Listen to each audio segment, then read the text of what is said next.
So last time, we made the Garos mask. That one was a lot easier than I expected. It was the cloth that gave me trouble. This time, we're gonna be making the captain's hat.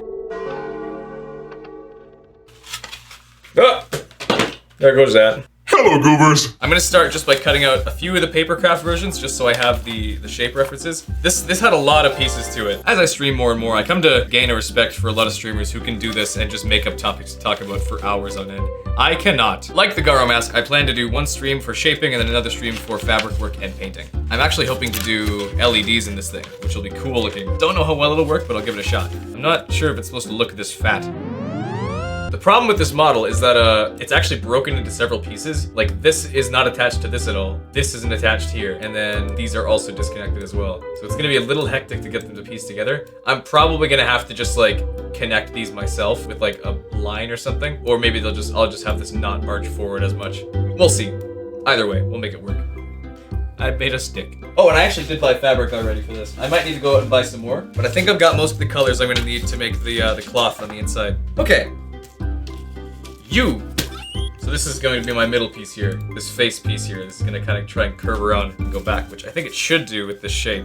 I try to stream consistently. Oh, speaking of consistently, I just realized last night I was looking for footage. It has been exactly a year ago today that I started live streaming these instead of making videos. I'm streaming for just about an hour, and this is about all I've got so far.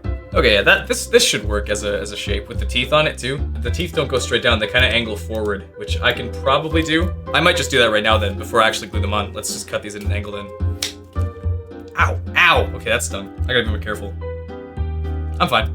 Didn't even happen, nobody saw that. I always just kind of eyeball it when it comes to scaling things up, and sometimes that works and sometimes it really doesn't. Hopefully this time it'll work. Oops! Yo! Next, I have to make this top piece here. I've got to make the arms, and I have to make ribs for this spine thing. So this is the captain's hat. You get this mask before you go to Icana Canyon, right where you would normally go up using the Garo mask. If you head to the left, there's a graveyard there. And farther into the graveyard, you'll find the big giant skeleton of Captain Kita. He's kind of laying down, he's under a bridge. The sign next to him asks for someone to come and awaken his soul. So if you play the Sonata of Awakening, he'll wake up. He says like, come prove that you can catch me, that you're a worthy fighter. And he'll break the bridge and he'll go take off running. You gotta go chase after him, and you gotta smack him with your sword. But as he's running away, he also brings up like fire barricades and a bunch of stall children to come try and stop you. So you gotta kind of hack your way through them pretty quickly. Once you catch up to him and hit him, you'll begin a little mini boss fight with him, where he'll swing at you, and then he'll jump in the air and do a big ground pound. And then you just gotta keep smacking him until he gives up. He says, I yield, it's over. And he's like, okay, I used to command the army of Icana, and then I died. He says, can you take my mask and go command my men to go to sleep? He makes you the new captain. He's like, you're the new captain. Go tell the men to sleep. And he's like, Captain, can I leave? And Link salutes him. He gives him a big salute. And he says, sir, yes, sir. And he falls into the ground and dies. You'll get the mask in the chest behind him after that. Now that you have the mask, you will go and talk to the stall children who are walking around the graveyard. They will let you open up some of the graves they're guarding, and you can jump in. In one of them, you have to go and fight an Iron Knuckle, and after that, they will unlock a ghost named Flat's grave, and he'll give you the Song of Storms, which you'll use to help his brother Sharp out, which goes into getting the Gibdo mask, which will be the next mask we make. On the second night, you go into one of the graves, you'll go fight another Iron Knuckle just to get a heart piece. And then on the third night, you get a little digging minigame with Dempe, the Gravekeeper, for, I believe it's a bottle in the N64 version, but in the 3DS version, it's just a heart piece. This is a lot of like grip effort for like a single piece, but I mean, it's gonna be one good looking piece. Why do you take so long to dry? I made a bowl, fill it with soup. Okay. I have my bowl hat. There, that works. Oops, I wanted that to stay on there. Oh well, I can do my wire idea now then. Don't even need pliers, I got strong fingers. Very safe. It's kind of taking shape. It's really, again, really big. Oh, but I should get these teeth on. I guess it might be time to practice what I preach, because I'm kind of like getting those feelings of like, oh, this is gonna look bad. I gotta push that out of my head. This will look fine. It's not finished yet. I think it's making progress. Every time I stream, I always remember that I do cut out a lot in the mask making process. That's this piece now. This will be where the cloth goes, kind of. Now I gotta make the arms, and then that'll be all the pieces made, and then I'll just have to refine them a whole lot. With any luck, when I have these ribs kind of bent back, it'll go forward instead of upwards. I guess technically that's all the pieces made. Now it might be time to Dremel and heat gun. I did not expect this to be as complex as it is. Okay, I guess I'll let it sit like that while I clear out the area and get ready for heat gunning. I may have mismatched some of the piece sizes a little bit. Other than that though, I think it's working. That's a little better. Oh, dang it. I'm probably gonna bend the arms in a little more so they're less out back here and more forward. One thing that I've kind of come to realize with making these is that all of my mistakes are just creative interpretations. I'm liking it so far. It's taking a lot of like recutting and regluing, but I think so far it's working. That's close. It's getting there, but they're just off by a little bit. See what I tell you? It's not finished yet, but it looks way better than it did when I was having those thoughts. But now I'm gonna move on to dremeling. There we go. I'm a mess. I probably shouldn't like flap that around while I have my mask off now. I'm just about finished with this now. Now that I have dremeling done, I just gotta culk it and that'll be a night. That'll be a stream. I've been live for just about 5 hours here. Okay, that's generally the shape. I'm gonna do culk now. Okay, now we culk. I like how it looks right now, but for a while I was just like, oh, I should probably give up. But no, I'll never give up on these. I'll make all of them like I said I would 2 years ago. I'll get there eventually. I'm lathering this little skeleton up with juice to fill in his crack holes. I apologize for saying that out loud. Not really. This is my realm now. I say what I want, and I want to say crack hole. This is one creamy skeleton. Undertale. That's a mask. I'm happy to make that the end of the stream. I am tired and sweaty and thirsty and hungry, and done with the mask.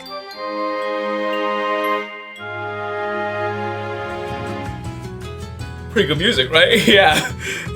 Hey, this is gonna be a pretty busy stream because we're gonna do fabric, painting, and hooking up these LEDs. I'm not gonna stall too much. I already have the thing ready and I'm ready to get going. It's very subtle, I don't know if you noticed, but I actually pushed my frame out just a little bit more this way. You wouldn't believe what I forgot this time. Okay, bone colors. This is super bright and you can't see much. Maybe I have to adjust these lights a bit. Well, that probably looks good. It's super bright on my face now, but I think I can live with it if I just don't look directly at it. There we go, that's looking more like bone colors. And I think I made this back piece a little too big, but that's okay. It does really fit all on the head though. Like it'll fit forward like this, which is cool. Good. That's the color we wanted. This might have been a little bit too bright of a color still, but it's a good starting point. And I can do more coats with it, with a different darker colored one later too. There we go. That's the bone color I was looking for. I like how it does kind of hang a little loose. It makes it kind of feel like a skeleton. It's very liquidy white. I gotta mix it around a little bit. Yeah, it's working as a base coat. I'm gonna stick with that. I'm gonna add LEDs. I have a little thing of LED right here. They're not like LED strips, they're like a little set of LED diodes. They glow. I almost wonder if it'd be worth it to reposition this camera. Instead to have it like over my shoulder almost, maybe from the right, so that you could see what I'm doing now and be lit by this thing. Could I do that now? Like, is this cable long enough? Oh, it could totally do that. It could totally do that. Okay, I'm gonna do that. I'm gonna do that right now. So we're gonna do a little twist. Whee, how fun! Ah, hello! Hi! Kind of route that back. I'll show off my behind the scenes a bit. Thanks, Jesse. Oh, I dropped a black paintbrush on my foot and ground. Yeah, that'll work. Okay, I just gotta flip it upside down. I might even zoom it in. I think that's better. That'll be easier to paint with, and you can actually see what I'm doing a little more at this angle. He's winking at you. I feel like adding this stroke of black on the bottom. It kind of feels like the same thing as when you draw and you just like smudge in to make it look like you're really good at shading. That's kind of what this feels like I'm doing. Oh, when I came home today, the window screen in my bedroom had fallen out. I wonder if it was just super windy or something if that. That's not bad progress at all. Got the whole thing almost painted. Fabric will take me probably another hour or so, and then the LED should take me maybe like 20 minutes. So I was a little iffy about the shape when I first had it finished, but now that I have it painted and actually getting the colors and stuff into it, I think it's looking sweet. I'd say that is about it for painting. Yeah, I'm gonna switch over and work on fabric now. I'm gonna stick with the camera up here from now on. I like this camera up here. Okay, this should work as a starting point. I need to make this shape. Almost got this glued in place, then I can start cutting. Hi-ya! I don't want to make this thing too big and then it's just kind of flopping around on my head, because that's no good. There. Okay, that'll work as my piece. I got an archive collection of old music samples from the 90s and stuff. And it was actually fun going through a lot of it and finding ones that they used, not just sound samples, but sound effects as well, of sound effects they used in Zelda music. Stuff like the targeting sound from Ocarina of Time. I should be able to find it. I'll play it right now in the video. The problem is, once I found one, I found a whole lot more. So now we're gonna play a little game. I'll play a sample that gets used somewhere in the Zelda series. See if you can figure out where it's from before I show you. If you guess correctly, congratulations. You're a nerd, like me. Anyways, here we go.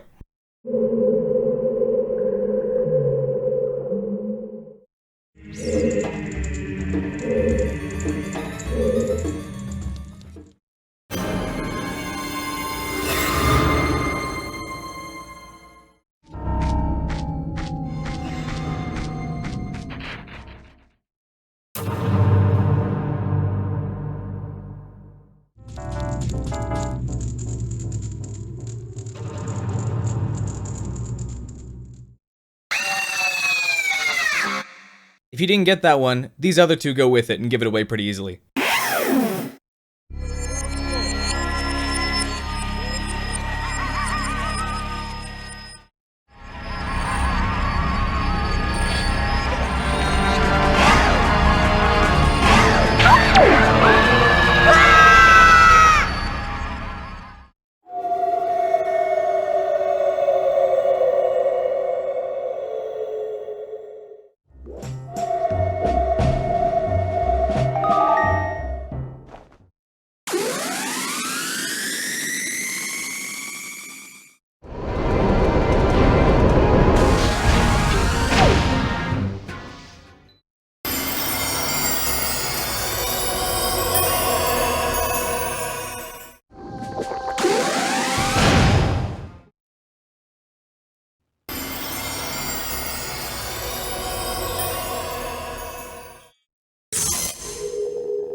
Well, that was fun, probably. How'd you do? I sincerely hope for your sake that you did not get them all like I did. Anyways, back to the mask. Let's get this piece on there. This fabric work might take a little bit longer than I expected. I've been live for about an hour and 30 minutes. Sorry, I've run out of things to talk about. I'm just kind of focused on gluing stuff now. The Gibdo mask is going to be a very straightforward mask. Like, it's really just like an oval with like fabric glued over it. So I could probably make that in a single stream. So I gotta figure out what I'm gonna, like, do I do that in a single stream? Which mask gave me the hardest time so far? That's a good question. This one was not easy. I'd say this one was probably up there. I would say that I think the most difficult one so far, probably the Romani mask. That was like a 6-hour stream of just shaping it, and then another 4 of painting. That was like a total of 10 hours. It was a good result. I think it looked great, but it just took a lot of time to get the cow shape on top of the headband and make it fit. Okay, that's the thing. That's the fabric done, as far as I'm aware. I think that's everything I need. That looks about right. Cool, okay. That'll work. I'm gonna try and paste this together now and see how it goes. Oh yeah, how do I get this in there exactly? I never really thought about that. How am I gonna make this fit? I guess I'm just gonna have to hot glue it to the top of the thing. That looks great. Actually, now that I'm looking at it, like, shaped, that looks sweet. I've almost got this fabric piece done, and then it's just moving on to the eyes, and that's it. The eyes will not take long at all. All I really have to do is poke them through, and then stick the battery in there. Like, I'll just glue the battery in. Here's the hat. Yeah! Oh, that looks sick. That looks awesome. Okay, let's get these eyes in there, and we're gonna call it a night. Just push it real good, nice and easy. All right, here we go. They glow! Look at those! Those look awesome! I kicked the light. Hang on, let me kill the lights real quick. Yeah! Okay, I think that's the mask done. I gotta glue the battery in place actually first, hang on. I got a face full of wires. Yes! I am so happy with this. It is done! The fabric work, the lights, the eyes, I just cannot believe how good the eyes look. It's done and it looks great. This is absolutely one of the best I have made yet. As it stands now, I do not know how I can top this one. The felt work turned out so much better than I could have expected. And the eyes look amazing. The next mask we're gonna be working on is gonna be the Gibdo mask. That one's gonna feel strangely simple after this. All right, this was a lot of fun. Thank you guys for dropping by. Now, if you'll excuse me, I've got some graves to rob.